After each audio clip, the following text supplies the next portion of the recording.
So as you quiet your mind, what happens is you allow this dominant part of you, where all of your desires are purely tended, you would allow that to become the dominant part of your experience.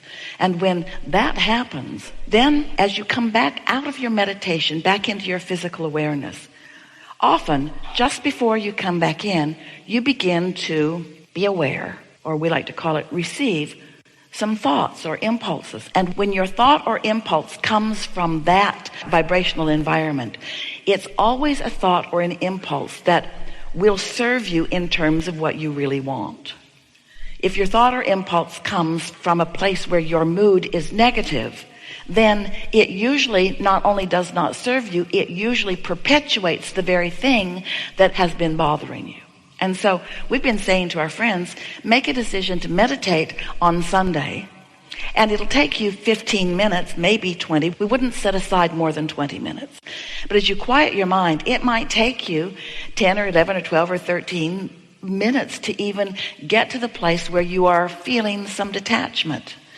But that's enough. Once you feel that detachment, then your work in your meditation, which is progressive, by the way, has been done. So then get out into your world and take life as it comes to you, because you have no choice. Life is going to come at you as your point of attraction dictates. Don't squirm around in it. Don't try to think your way out of it. Don't try to convince anybody of anything, because you're not going to be able to. Just let life come at you, and it will come, and it will demonstrate what your current point of attraction is. So let it happen, because why? You haven't got any other choice. Oh, you could go back and meditate again, but we would wait until Monday morning.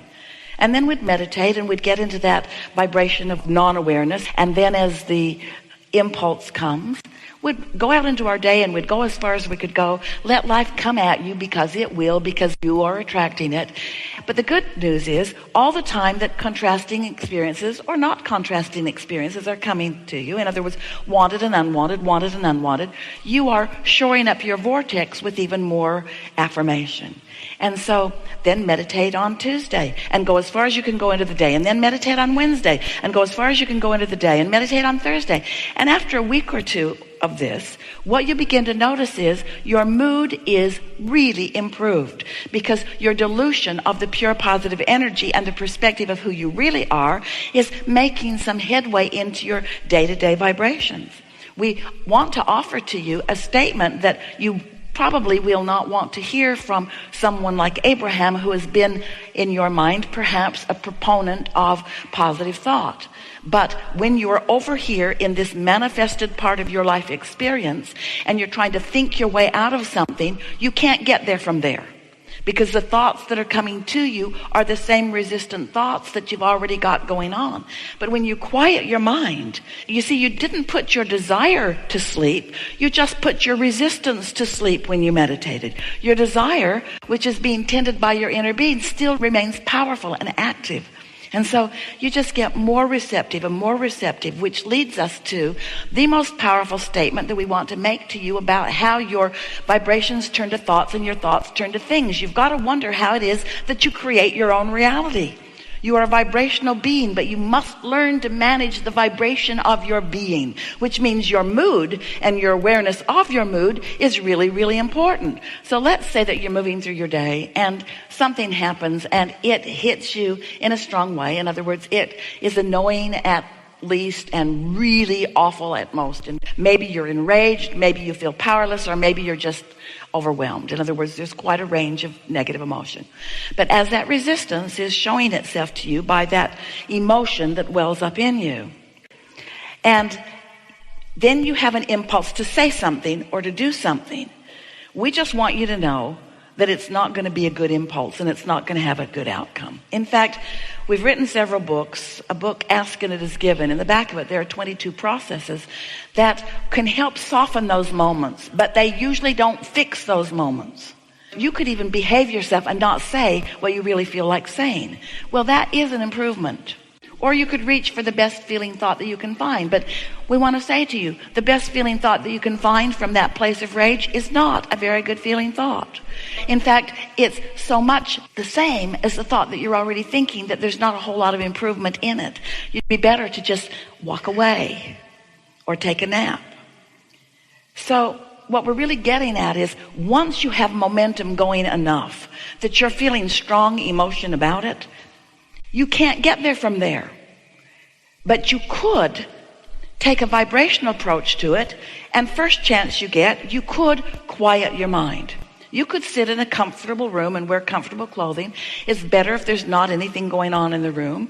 It's better if it's quiet so that you can focus upon the ticking of a clock or the dripping of a faucet, or even watch the flicker of a flame in a candle, or count your own breaths going in or out. Or Esther sometimes will listen to a sound in the air conditioner in the room, something that she can focus upon. And once you focus upon it, after a little while, you will feel that those thoughts that are attractive in nature are becoming less and less momentous as the momentum of them is subsiding, as the activity of your mind is ceasing.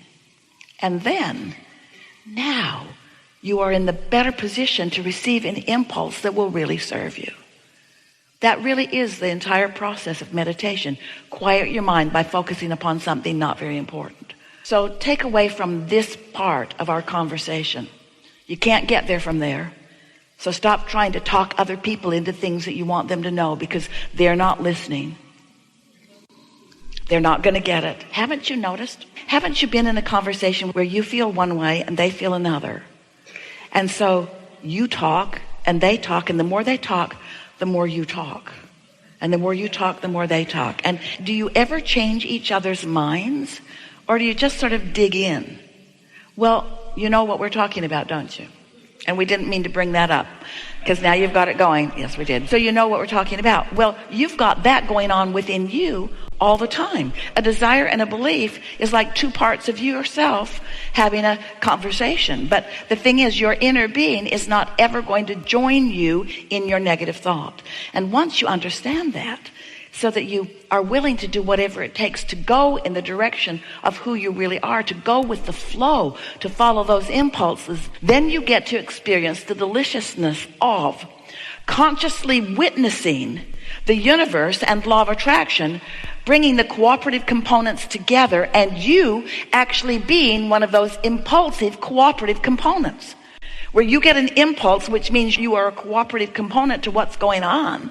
And as you're a cooperative component, then you get to watch the unfolding of it. And in the beginning, we acknowledge, in the beginning, those impulses don't feel that important. I think I'll go sit over there. Now I think I'll go sit over there. I think I'll go sit over there. Now I think I'll go sit over there. And then something begins to happen that makes you realize why you're sitting over there. And so for a while, you really are just following impulses because they feel like impulses. But when you get really good at this, then the impulse payoff is faster and bigger and more obvious. You find yourself even sometimes knowing the thoughts turn to things so much that you even know why you're going. You even feel a passion to go somewhere. And your friends will say, where are you going? And you say, over there. And they'll say, why? And you say, because I feel like I want to. And they'll say, but give me a reason. I don't have another reason. It just feels like where I want to be.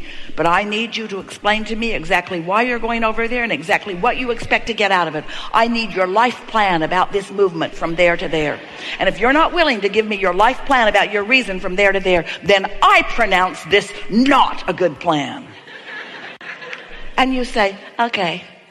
Because you're not going to get into an argument with somebody who feels that strongly about anything, because you're not going to win with the verbal argument. But if you get in the habit of going back to your source and replenishing yourself and allowing your vibration to raise like a cork that floats to the surface, and then you feel an impulse and you follow through and you begin to notice this impulse and what happened next, and this impulse, just one impulse after another leading to one good thing after another, then